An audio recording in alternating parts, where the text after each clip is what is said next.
Masters complete করলেন, তারপরে বোধহয় দুটো ইউনিভার্সিটি ঘুরে আসা হলো না? হ্যাঁ। সেগুলোর একটু অভিজ্ঞতা শুনে, একদম প্রথম দিন ক্লাসে অ্যাজ আ ফুল ফ্যাকাল্টি যখন গেল খায়রুম, সেদিনকার অভিজ্ঞতা কি? যখন আমি প্রথম দিন, আমার প্রথম জবটা প্রাইম এশিয়া ইউনিভার্সিটিতে, তো তখন আমি সবে মাত্র মাস্টার্স শেষ করেছি এবং জব হয়ে গিয়েছে, জয়েন করি। প্রথম দিন যখন আমি পড়াতে যাই তখন আমার খুবই নার্ভাস লাগছিল।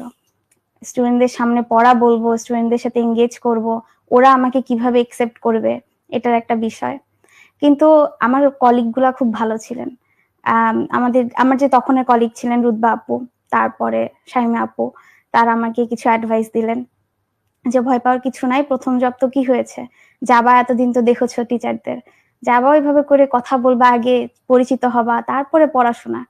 তো পরে দেখা গেল যখন কথা বলা শুরু করলাম স্টুডেন্টরা খুব খুশি, কারণ ওরা বোধহয় আরো বেশি খুশি, কারণ ওরা ওদের বয়সে একজন টিচার পেয়ে গেছে যার সাথে তারা একদম কথা বলতে পারে, খোলা মনে কথা বলতে পারছে, ভয় ডর মতো করে কথা বলতে পারছে। তো তখন তারা খুশি, তারা এঙ্গেজ হলো। তারপরে পড়ানো শুরু করলাম, পড়া কভার করা, ওগুলোর প্রিপারেশন নেওয়া।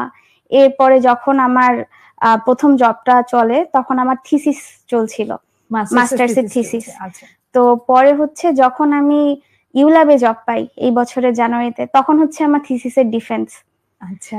তো একদিকে আমি ইউল্যাবেও জয়েন করছি, আরেকদিকে আমার থিসিসের ডিফেন্স দিতে হচ্ছে। তো সব মিলিয়ে পরে ইউল্যাবের জবটা শুরু হলো। ওখানে যাওয়ার পরে আলাদা ধরনের এক্সপিরিয়েন্স, নতুন আরেকটা ইউনিভার্সিটি, নতুন স্টুডেন্ট, নতুন এনভায়রনমেন্ট, নতুন কলিগস। তো লাকিলি ওইখানেও সবাই খুবই ভালো মানুষ এবং ফ্যামিলির মতো ট্রিট করে।